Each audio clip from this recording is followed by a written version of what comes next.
Recently, I had a client buy a home by quitclaim deed, and I thought I would do a video about it so that you understand the difference between a quitclaim deed and a warranty deed. In a quitclaim deed, it basically quits the property from the seller to the new owner. There's not any warranty or guarantee that the seller even had the authority to sell you the property or that they are the only owner. Problem number one. The next thing you should be aware of is it doesn't release any of their previous problems or liens on the property. So if there are any prior mortgages, federal tax liens, judgments against that previous owner, those all remain with the property and get attached to you as a new owner. Not to you personally, but to that property.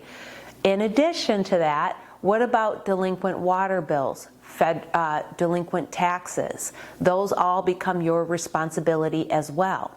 And if the property is greater than 3 years of unpaid taxes, the county has the ability and the right to foreclose on that property through a tax sale, and you could lose that home by that way. Also, if there's unpaid mortgages, even though they don't show up on your credit and you don't think that they're your responsibility, those unpaid mortgages that go unpaid will end up becoming a foreclosure. And if and when that becomes a foreclosure, you will lose that home to foreclosure. In addition to this, if you do a quitclaim deed and you deed yourself onto that property becomes yours by quitclaim deed, barring that the seller had the right to sell you the property and it was in their name in the first place. So if it becomes your property and for some reason it goes into foreclosure for any of the reasons that I listed, then that foreclosure is on your record. It's hard to imagine that because it doesn't show up on your credit. But there's this thing that lenders have to do called Fraud Guard. Before we get a clear to close issued, we have to check Fraud Guard to make sure that there's no foreclosures or bankruptcies or other delinquencies that don't show up on credit.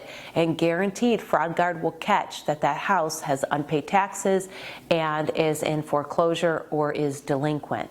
So, what do you do to protect yourself if you want to do a quitclaim deed?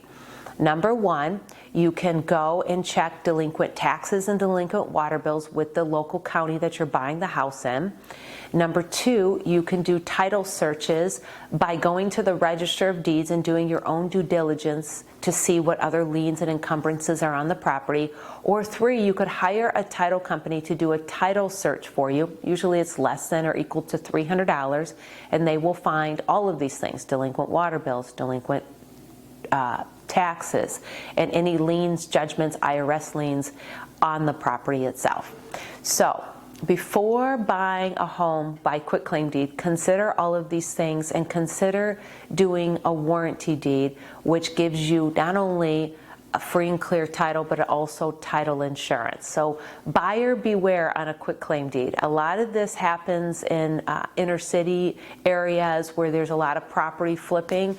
And so one of my clients bought a home in Detroit by quitclaim deed, and they were left with a bowl full of messes, not a bowl full of cherries, that's for sure.